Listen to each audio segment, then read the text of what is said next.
It's a beautiful song. Good. Thank you for writing it. Okay, something else you've put together besides songs is drawings. You're multi-talented there, Jesslyn. I'm not an artist. I couldn't draw when. So this is kind of your rendition of the Ark of the Covenant cave with some furniture inside. On the right, we can see the Ark of the Covenant against the eastern wall. Yes. If it was to do over again, I'd make it a bit different. I think I would have it straighter over there and crooked over. Anyway, a few changes. Well, but yes, I had wondered for many years. I mean, after Ron died, there were 1,000 things I would like to have asked him, and I wondered and wondered how the furnishings were in the cave, because I hadn't been in the cave, even though he had talked about me going in there. But I had never been in it and never seen any of those things. That I asked Ron's sons, and they didn't seem to have much information. But I gathered a little from here and there, you know, listening to other videos that Ron had made other places, and I came up with a few ideas, and I don't think it's terribly far off, but so it shows in the center there the wagon wheel looking thing. That's again our golden candlestick. Yeah. With its branches extending out like a tree. And now there's a, to the left there's a type of vase. What is that? Is that a deed? Oh, the earthen vessel. Yes. Yeah, I forgot about doing that.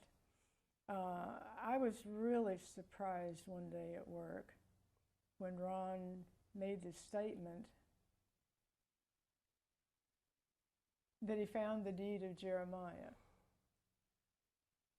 And I just looked at him silent, for at that time I couldn't think about the story. I didn't say anything, and he didn't say anything else.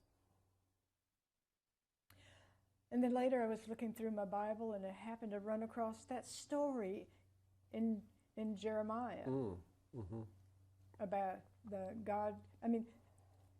Jerusalem was surrounded by armies, and it was about to fall. God had promised that the temple in Jerusalem would be burned.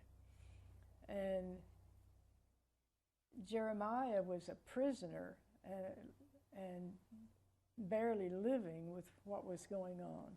And God told him that his cousin was going to ask him to buy a field and that he should buy it. How very strange when the country's fixing to fall into the hands of another nation. But Jeremiah obeyed the Lord. He bought the field. And the deed was legally done, the signing, whatever they all had to do. It was very well witnessed, and his servant Baruch put it in an earthen vessel. It was to be kept for many days, and it's with the Ark of the Covenant. With the wilderness tabernacle things, the original wilderness tabernacle. It makes sense it would be there, doesn't it? I mean, what other place would you want to put it? It was a few times. I wonder why that tabernacle, sanctuary tabernacle, tabernacle of witness was called tabernacle of witness, but it was a tabernacle of witness because it witnessed a lot of things. It witnessed Goliath's sword. It witnessed the golden pot of manna. It witnessed Aaron's rod that budded. The Ten Commandments. Yes. And It witnessed the murder of the Messiah. Yes. Mm. Yeah. And so it has a folded curtain. That would be from the wilderness tabernacle, I guess. Yes. I asked Ron what material it was made of. He said, I don't know. I haven't had time to unfold it. Mm-hmm. I don't know if he ever did unfold it. Mm-hmm. Okay. Now, in the back of the ark is an open top compartment with a scroll. Did Ron ever talk to you? It's the first 5 books of the Bible that Moses wrote. Yes, Ron talked about the ark, about the rings in the ark. Some people say that the ark had poles down the short sides, and some say that down the long sides, and a lot of people argue about that. Ron said the rings are for the poles to go lengthwise, definitely lengthwise. Yes. And I asked if the poles were in the ark. He said no, but they are in the cave. They are there, but they were not in. I didn't think to ask him how long they were. But the box on the back, he said the box was made onto it like when the wooden part was made, and then it was overlaid with gold. Yeah.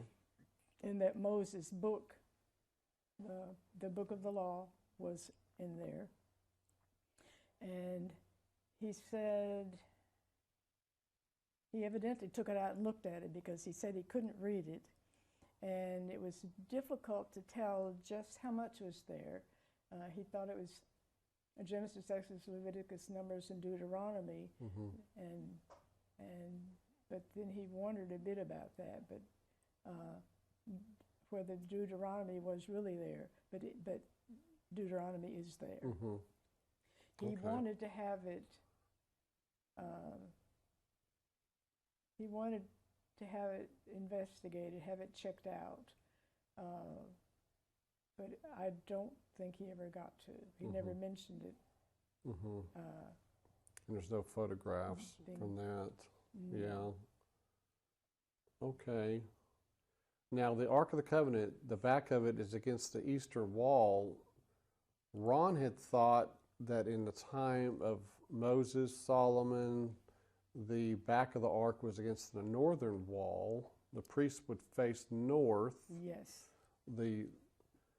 And so to the west, if you're facing north, to the west would have been the vacant side where Jesus' blood fell. The right side of the ark, as you're facing it, would be where the blood of bulls and goats fell on the Day of Atonement. But now it's been turned 90 degrees, and the back of it is to the east. So Ron told you that? Yes. Okay. And when the Messiah comes back, if you face the ark, in the distance is the Mount of Olives. And the Mount of Olives is going to be split in two, and a great plain comes out of that. And Ron thought that this cave will be pushed. It will cover this area. It will take it in. Okay. Ron thought that the Ark Cave would be pushed outside the plain, and that New Jerusalem come down, land in the plain, and this Ark Cave will be outside the city. And we're told that there's going to be a temple outside the city where only the 100 outside the city? Yes. Oh, okay. Because the Bible says there's no temple in the New Jerusalem. Oh, because of Jesus. Yeah, and so Ron thought this would be pushed outside the area where the New Jerusalem comes down, and that there'll be perhaps a temple outside the New Jerusalem for the elect to go in there, maybe the 144,000. He's wondered. So right now, as you face it, you're facing the direction from the east where the Messiah will be coming, where the New Jerusalem comes down. So it's been turned 90 degrees. To the south, we see here at the very bottom, entrance. So that's that would be Jeremiah's entrance.